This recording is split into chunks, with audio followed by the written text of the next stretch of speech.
Throughout our lives, we're constantly judged based on our intelligence. But what does intelligence even mean?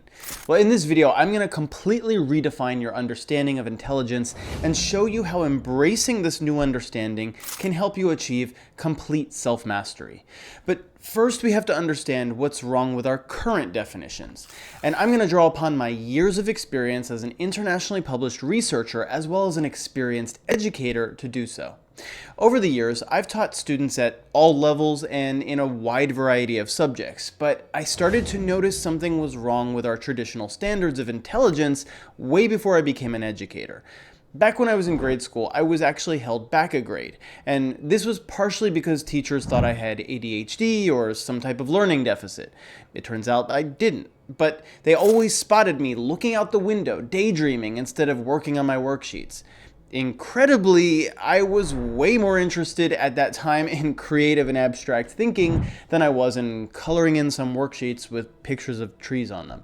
And it's through my experience here that we can start to understand the important difference between what I call descriptive intelligence and prescriptive intelligence, as well as the dangerous consequences of conflating and confusing these two. You see, in the social sciences, and really in any type of science, we engage in what are called descriptive inquiries, or in other words, inquiries into what reality is like objectively, independent of our value judgments. But as we'll see, this is really difficult to do when it comes to studying something like intelligence. And why? Well, if we're gonna seriously study anything for the purpose of making predictions and forming theories, we need to come up with very specific, objective definitions of terms so we can effectively isolate and measure them. As you can imagine, with a concept such as intelligence, this is not an easy thing to do. And the same problem applies when we're dealing with any big, complex concepts such as democracy or capitalism. How do we actually break these concepts down to a form we can measure and study? Well, researchers have found solutions, mostly in the form of what's called reduction and quantification, both of which give us imperfect yet measurable approximations of these variables. In the case of intelligence, researchers have developed variables such as fluid intelligence, crystallized intelligence, working memory and processing speed, and executive function, each of which have specific tests to measure them. These tests then have their own scoring system, and it's these scores that can now be used, as all science is intended, to make predictions about future outcomes. Once again, this is all a descriptive and objective process, right? But here's the catch. This entire process is also inescapably what we call prescriptive. Researchers love to think we're all objective and that there's never any bias in our measurements. However, at each step in the definition and measurement of intelligence, researchers input their own prescription, or in other words, their own sense of what is valuable, into the measurement process.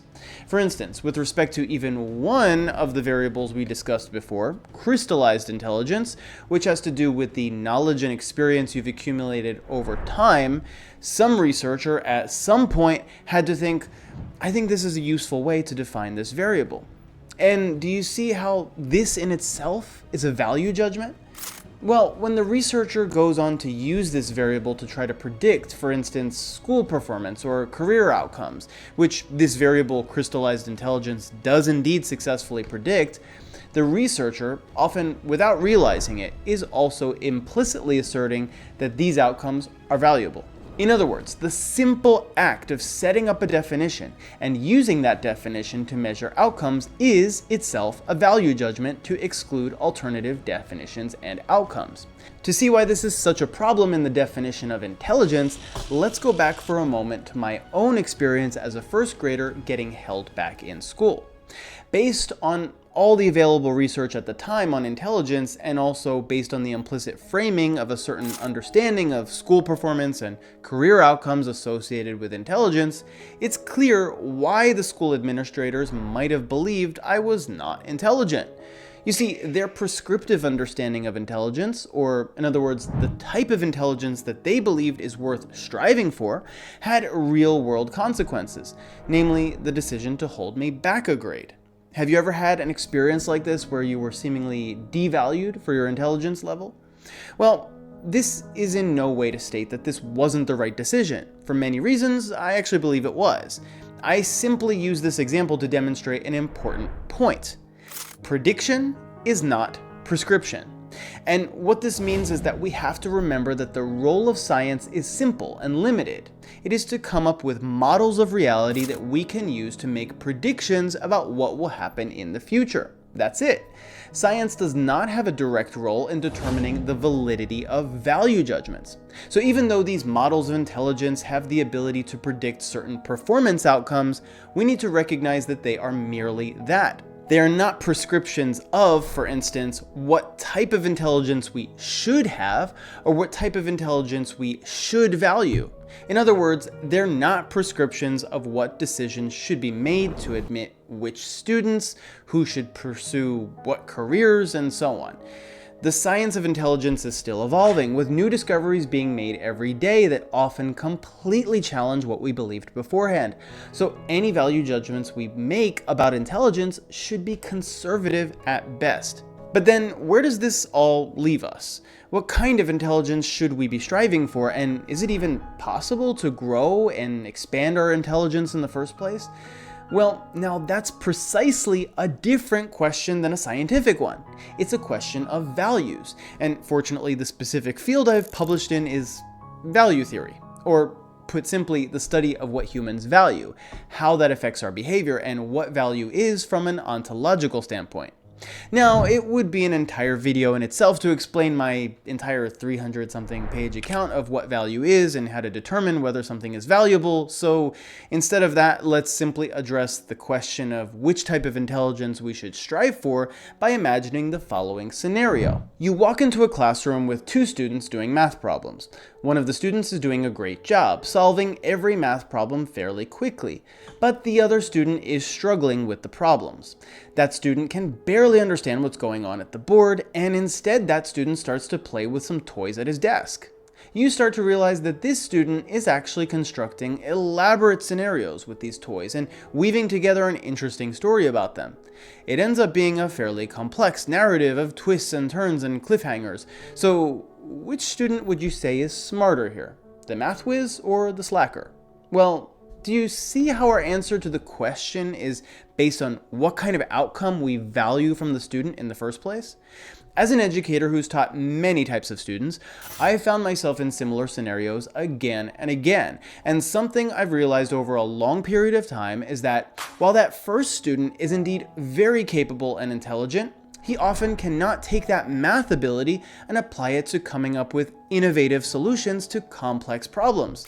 These students often seem stuck, so to speak, in one track of thinking, whereas the other student can often tie together multiple pieces of seemingly irrelevant information to come up with new ideas that the math whiz would struggle to come up with.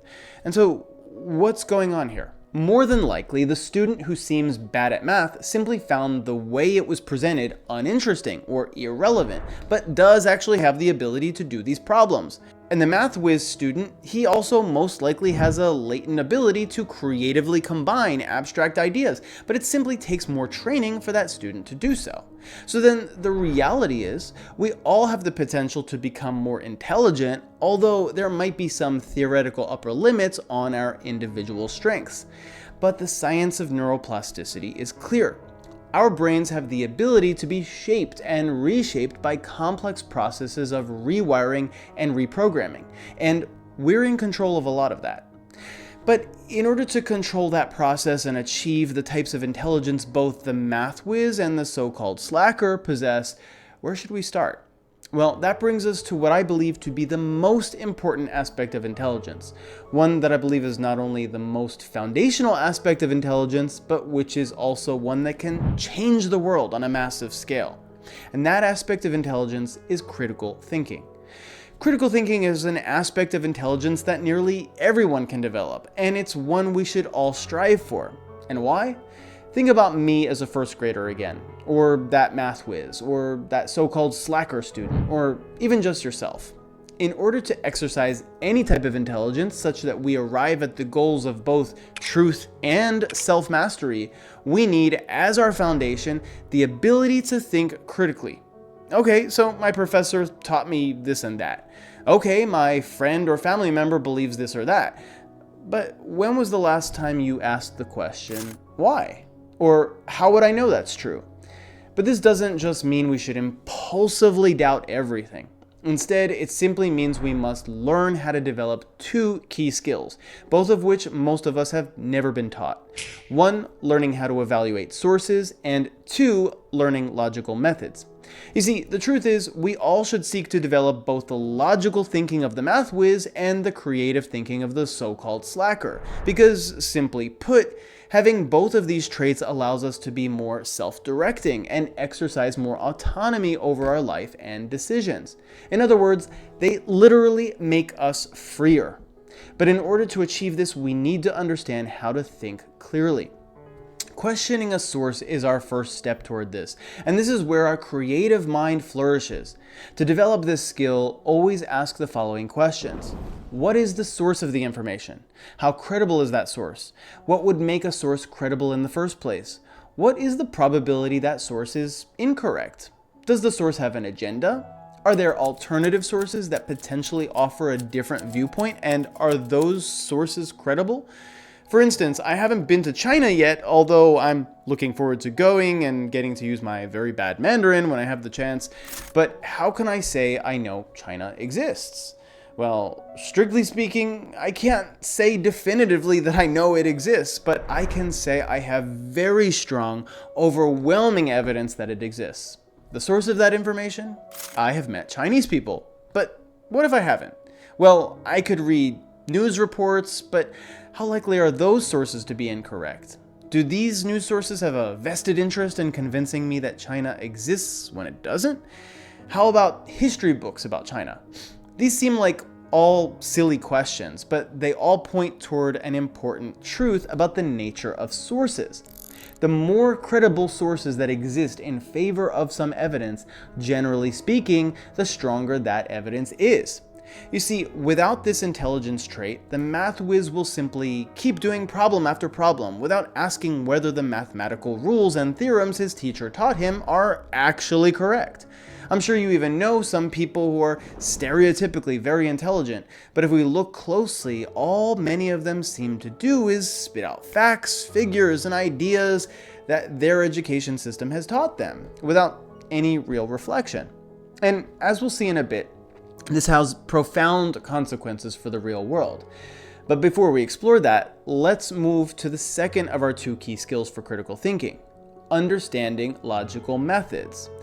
The so-called slacker student is, as we saw, really good at making creative connections between different types of concepts, but he needs to strengthen his logical mind too. Otherwise, he's gonna make a whole separate set of serious mistakes in life. This is where he needs to learn about all the steps, principles, and rules of logical thinking. And as I've covered many of these steps in another video, I won't cover all of them here. Essentially, what we need to understand is that the foundation of being truly intelligent is the ability to analyze sources and methods. And in fact, I believe having a critical thinking course where children are taught about sources and methods from an early age is a key course that's missing from our education system. But before all you cynics out there start going on about how people just won't use critical thinking and will always prefer to remain dumb no matter what, there's actually a considerable amount of evidence showing the opposite is true. To take one of the most recent concrete examples, in their well-designed study, Horizontal Scaling of Accuracy Prompts to Reduce Digital Misinformation Sharing in Canada, Lauren Conway et al. Have shown that simply offering critical thinking tips to social media users before these users interact with social media posts can significantly decrease their tendency to share misinformation. What's even more intriguing, the researchers found the same effect across a wide spectrum of ideological beliefs. What this means is that even if participants were exposed to social media posts they ideologically agreed with, they were more likely to question the post and less likely to share false information. And of course, this is just one study. We should never make sweeping conclusions about only one study. However, this study is a partial replication of several similar studies, and various models in psychology and cognitive science tend to be supportive of the researchers' conclusions here. The bottom line, I not only believe critical thinking should become something of a trend that we infuse into our culture, but also there's quite a lot of evidence from neuroscience, psychology, and even history that seems to suggest that this is actually possible. And imagine the kind of world we could have if we made it happen. If you want to keep leveling up your critical thinking to make a massive impact, not only on your own life, but on the lives of countless others, then be sure to watch this next video.